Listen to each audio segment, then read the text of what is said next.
Chez nous à Maranatha, j'ai toujours dit, si tu tombes aujourd'hui, je comprends. Demain encore, si tu tombes, je peux te lever. Le lendemain, si tu tombes, tu es suspect. C'est que toi là, tu es dépositeur des démons. La Bible dit dans Révélation chapitre 3 verset 20. Voici je me tiens à la porte et je frappe. C'est Jésus qui dit, si quelqu'un entend ma voix et ouvre la porte, moi Jésus, j'entrerai chez lui, je souperai avec lui, et lui avec moi. Je suis là debout avec Jésus en moi.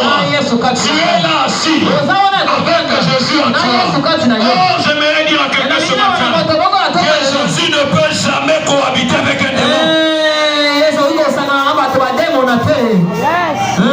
Ça vient d'où alors? Tu es qui? Tu es qui? Je suis Satan, je suis Satan. Tu fais quoi? Je suis venu les tuer. Sors. Demain encore il tombe encore. Tu es qui? Je suis son oncle. Ah ma soeur, hier c'était la tante. Aujourd'hui c'est l'oncle. Demain ça sera la soeur de ton cousin. Le lendemain ça sera maintenant ton beau-frère. Le lendemain maintenant ça sera. Finalement on va où? Mais ce sont des choses comme ça que les gens aiment. Vous voyez les gens qui sont en train de regarder. Pasteur Wanana. Laisse-moi te dire une chose. Quand tu as Jésus en toi, tu commences à peser plus que des tonnes. Il était impossible de tomber. Même s'il y a quelqu'un qui vient te toucher, il était impossible de tomber. Car celui qui est en toi, il est plus grand, il est plus fort, il est plus puissant, il pèse même que celui qui est dans le monde. Celui seul qui peut faire tomber celui qui est en toi, c'est seulement la puissance du Saint-Esprit. Seulement le Saint-Esprit peut te toucher et te faire tomber. Amen. Alléluia. Amen. Même si tu dis pas Amen, moi-même je dis. Alléluia. Amen. Alléluia. Amen. Il est temps que nous puissions expérimenter la dimension de l'esprit. La dimension des véritables enfants de Dieu. À ceux qui l'ont reçu, il a donné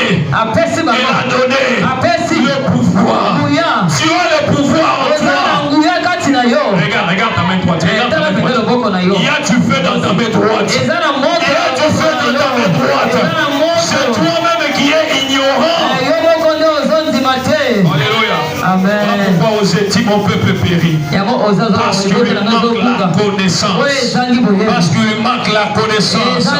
Quand tu as la connaissance, je te rassure, tu auras mot de tête la nuit. Tu n'appelleras pas papa pasteur Ézéchiel. Tu n'appelleras pas maman Mireille. Tu vas dire moi-même là, je suis un royaume de sacrificateurs. Tu vas prendre ta main. Tu vas te poser toi-même. Tu vas parler la maladie. Sors de mon corps. Alléluia. Amen. C'est Jésus qui te parle ce matin. Il dit tu feras les mêmes choses que moi Jésus je fais. J'aime Jésus. Notre leader Jésus nous aime tellement. Il n'est pas jaloux de son don. Il n'est pas jaloux de sa puissance. Il veut que nous puissions faire au-delà. Vous savez que si Jésus était congolais, jamais il ne le ferait. Il allait garder tout pour lui. Mais Jésus veut que nous puissions faire au-delà de ce que lui a fait. La Bible me dit qu'un jour ils étaient des passages avec les apôtres. Il avait tellement faim. Il vit un arbre. Par apparence, cet arbre donnait l'image d'avoir quelque chose. C'est comme l'église aujourd'hui. Par apparence, l'église donne une bonne image. Mais en réalité, elle est pourrie. Jésus s'approchant de l'arbre, il ne trouva rien comme fruit. Il maudit cet arbre. Il dit jamais, alors jamais que fruit ne porte le fruit. Ils sont passés le lendemain sur la même route. Ce n'est pas Jésus cette fois-ci qui parle. Ce sont les disciples qui ont observé. Ils ont regardé l'arbre. Mais Pierre a eu le courage de dire à Jésus, n'est-ce pas l'arbre que tu as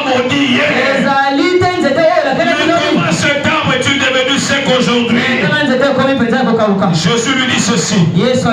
Si vous aviez de la foi, même comme un grain de sénévé, si moi j'ai fait sécher cette arbre, c'est petit. Mais si vous aviez de la foi, comme un grain de sénévé, vous diriez à cette montagne, vous diriez à Mangengenge, toi de là, jette-toi dans la mer, et il vous obéira. Vous feriez au-delà de ce que moi je fais.